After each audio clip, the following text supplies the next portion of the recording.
বন্ধুরা ড্রাইভার বলয় চন্দ্র কুমারের সম্পূর্ণ রামায়ণ পাঠে আপনাদের স্বাগত জানাই। তো বন্ধুরা আজকে সম্পূর্ণ রামায়ণ পাঠের 28 দিন চলছে। তো বন্ধুরা কালকে আমি আপনাদেরকে শুনিয়েছিলাম রাজা দশরথের সহিত সুমিত্রাদির বিবাহ ও সর্বদা স্ত্রী সংসর্গে থাকাতে রাজ্যে শনির দৃষ্টি। আর বন্ধুরা আজকে আমি আপনাদেরকে শোনাবো ইন্দ্র ও শনির নিকট রাজা দশরথের যুদ্ধযাত্রা এবং জটায়ুর সহিত মিত্রতা। তো চলুন বন্ধুরা আমরা রামায়ণ পাঠ শুরু করি। জয় শ্রীরাম। তো বন্ধুরা আজকে রামায়ণ পাঠটির নাম হচ্ছে ইন্দ্র ও শনির নিকট রাজা দশরথের যুদ্ধযাত্রা এবং জটায়ুর সহিত মিত্রতা। হে রাম, পক্ষী সম্বোধিয়া রাজা রাখিবা সাগরে, আপনি গেলেন পরে ইন্দ্রের নগরে, স্বর্গেতে যাইয়া রাজা দেবের সমাজে, কথা ইন্দ্র বলিয়া ডাকেন দেবরাজে, তর্জন করেন দশরথ মহারাজ, রণং দেহি কথা সুর রাজ,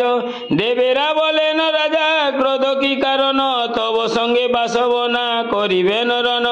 ভূপতি বলেন মম রাজ্যে নাই বৃষ্টি, অনাবৃষ্টি হেতু মোর নষ্ট হইল সৃষ্টি, মম রাজ্যে বৃষ্টি নাই হয় কোন কাজে, অনাবৃষ্টি হেতু যত প্রজাগণ মজে, 14 বর্ষ অনাবৃষ্টি নাই হয় ধন, প্রজাগণ দুঃখে মোরে করে অপমান, সুবৃষ্টি করিয়া সৃষ্টি রাখুন সম্প্রতি, নতুবা জিনিয়া লব এই অমরাবতী, এতক শুনিয়া জান যত দেবগণ, ইন্দ্রকে কহেন তারা সব বিবরণ, বাসব বলেন রাজা এলো কি কারণে, মনুষ্য হইয়া নিন্দে শঙ্কা নাই মনে, দেবেরা বলেন ইন্দ্র তেজ অহংকার, রাজার যুদ্ধেতে কারো নাহিক নিস্তার, শব্দ বেদিবান রাজা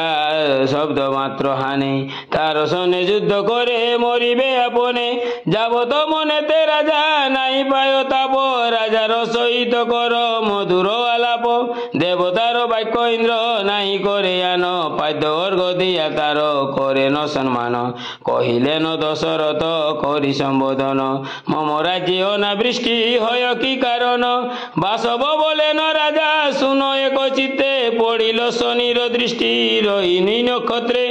ছাড়াইতে পারো যদি রোহিণীতে দৃষ্টি, হইবে তোমার দেশে তবে মহাবৃষ্টি, চলিলেন দশরথ ইন্দ্রের বচনে,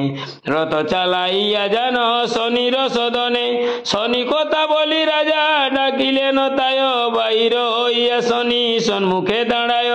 দৃষ্টি মাত্র শনির ছিড়িল রথ দড়া, আকাশ হইতে পড়ে তার অষ্ট ঘোড়া, ছিড়িল রথের দড়া নাহি পায় স্থল, পাকে পাকে পড়ে রথ করে টলমল, চক্রবত ফিরে রথ গগন উপরে, হেন জন নাহি যে রাজারে রক্ষা করে,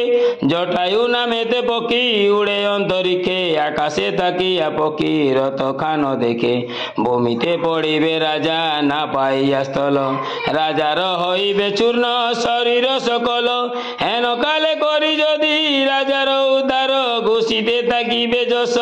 আমার পার, দশরথ মহারাজ ধর্ম অধিষ্ঠান, হেন রাজা তেজে প্রাণ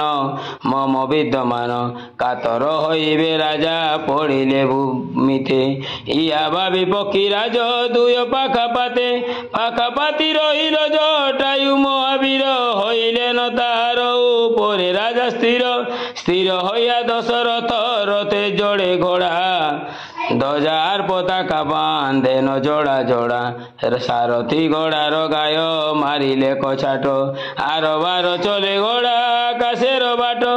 রাজা বলিলেন রথ রাখো এখানে, রাখিল আমার প্রাণ এই কোন জনে, রঘুপিতা মোহ কিবা সে অজ পিতা, এমন বিপদে কেবা আমার রক্ষিতা, তুলিলেন পক্ষী রাজে রথের উপরে, মধুর সম্ভাষে রাজা জিজ্ঞাসেন তারে, আছাড় খাইয়া পড়িতাম ভূমি তলে, করিলা আমারে রক্ষা তুমি হেন কালে, কোন দেশে থাকো তুমি কার নন্দন, পরিচয় দেহ মোরে তুমি কোন জন, পক্ষীরাজ বলিলেন আমি পক্ষী জাতি, মম জ্যেষ্ঠ ভাই পক্ষী ভূপতি সম্পাতি, জটায়ু আমার নাম গরুড় নন্দন, অন্তরিক্ষে ভ্রমি আমি উপর গগন, ছাড় খাইয়া পড় দেখিয়া রাজন, পাকাপাতি রাখিলাম তোমার জীবন। দশরথ বলিলেন তুমি মোর মিত্র, প্রাণদান দিলাম মম কি কব চরিত্র। তার পর রত কাষ্ঠ খসাইয়া নি জ্বালিলেন ঘৃত নৃপতি আগুনি। উভয়ে মিত্রতা করে অগ্নি করি সাক্ষী, হইল রাজার মিত্র সে জটায়ু পক্ষী। জটায়ু পক্ষীর কথা শুনে যে জন, সর্বত্র তাহারে রাখে দেব নারায়ণ। বিদায় করিয়া পক্ষী গেল সে দেশে, আদিকাণ্ড গাইল পণ্ডিত কৃতিবাসে। বন্ধুরা, কেমন লাগছে আমার এই রামায়ণ পাঠ? যদি আমার রামায়ণ পাঠে আপনাদের ভালো লেগে থাকে তাহলে আমাকে ফলো করে আমার পাশে থাকবেন, আর লাইক করবেন, কমেন্ট করবেন, কমেন্ট বক্সে জয় শ্রীরাম লিখবেন। তো সকল বন্ধুদের রাধে রাধে, জয় শ্রীকৃষ্ণ, জয় ভোলেনাথ, জয় সিয়ারাম।